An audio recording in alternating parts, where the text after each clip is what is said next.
వాళ్ళని ఈ యొక్క అధికారంలో ఉన్న పదవులు దూరంగా ఉన్న వాళ్ళందరికీ చేయించి తీసుకొచ్చి అధికార పీఠం మీద కూర్చోబెట్టి వాళ్ళని పదవులతో అలంకరించిన మహానుభావుడు నందమూరి తారక రామారావు గారు. ఏం కావాలయా మీకు అంటే నీళ్లు అడుగుతారు అంతే. ఎందుకంటే వర్షాల మీద ఆధారపడే ప్రాంతం ఇదంతా కూడా, రైతులు కానీ అందరూ. అటువంటిది ఆనాడు నాకు దక్కింది. చంద్రబాబు నాయుడు గారు ఇక్కడ ప్రజలకు ఆహారం తీర్చడానికి మరి 194 కోట్ల రూపాయలతో గొల్లపల్లి రిజర్వాయర్ నుంచి ఇక్కడ హిందూపూర్ పట్టణానికి ఈ తాగునీటి సమస్యను పరిష్కరించి పైప్ లైన్ ఇవ్వడం జరిగింది. నిజంగా అసలు ఇక్కడ చూస్తే మనం కుప్పం కంటే కూడా హిందూపురానికి ఎక్కువ నిధులు కేటాయించారు చంద్రబాబు నాయుడు గారు.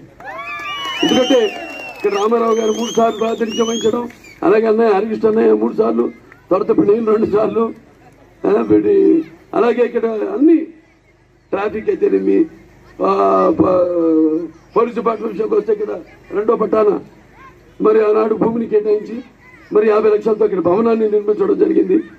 అలాగే దళిత సోదరుల విన్నపం మేరకు అంబేద్కర్ భవన్ నిర్మాణం 1 కోటి రూపాయలతో పూర్తి చేయడం జరిగింది. అలాగే ప్రభుత్వ ఆసుపత్రిలో ఈ యొక్క మాతా శిశు సంరక్షణ దాని 1 రూపాయలతో దాన్ని ఒక భవన నిర్మాణం చేయడం జరిగింది.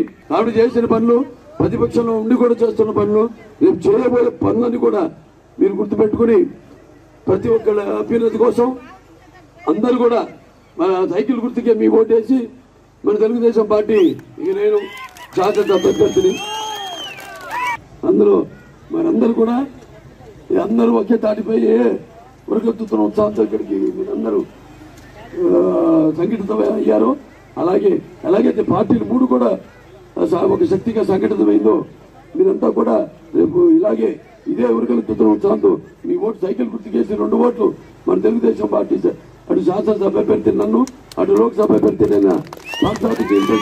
కోరుకుంటూ, అలాగే 2 సార్లు లేపాక్షి ఉత్సవాలు బ్రహ్మాండంగా ఘనంగా జరిపించాము. మన ప్రధానమంత్రి కూడా చెల్లాడు ఇక్కడికి లేపాక్షి అంటే అంతర్జాతీయ స్థాయికి మనం తీసుకెళ్ళాం. మన లేపాక్షి తీసుకెళ్లి మొత్తం ప్రపంచం గుర్తించేలా ఒక ఇవాళ చూస్తున్నాం. ఏదో శని ఆదివారాలు ఇదివరకు 200-250 మంది వచ్చేవాళ్ళు, వాళ్ళు సుమారుగా ఒక 5-6 వేల మంది ప్రతి చికిత్స అందించడానికి 1 కోటి రూపాయలతో మనం ఆసుపత్రికి మనం 2 వెంటిలేటర్లు ఇచ్చాం. అలాగే ఈ పేదల ఆకలిని తీర్చడానికని ఏదైతే అన్నా క్యాంటీన్ ఉండేదో ఈ పిచ్చోడు తీసేసాడు ఈ జగన్. వేరే రాష్ట్రాల నుండి పక్కన తమిళనాడులో ఉంది అమ్మ క్యాంటీన్. ఇప్పుడు ఉన్న స్టాలిన్ ముఖ్యమంత్రి దాన్ని అలాగే గడ్డి చేస్తున్నాడు ఆయన. మరి పేదవాడు రెక్కాడితే కానీ డొక్కాడదు. అటువంటిది 5 ఏళ్ళ నోటుకి వెళ్ళకుండా మొత్తం అన్న క్యాంటీన్ తీసేస్తే అప్పుడు మనం 2022 మే 28న మళ్ళీ అన్న క్యాంటీన్ మన సొంత నిధులతో మనం ప్రారంభించడం జరిగింది. రోజుకి 400 మందికి మంచి పుష్టి ఆహారాన్ని మనం అందజేస్తున్నాం. అలాగే ఆగస్టు సుమారుగా సెప్టెంబరు మనం ఆగస్టు 17, 2022లో ఈ యొక్క ఎన్టీఆర్ ఆరోగ్య రథాన్ని ప్రారంభించి మొత్తం అన్ని మీ ఊరికి వచ్చిందా? ఎన్నిసార్లు ఇప్పటికీ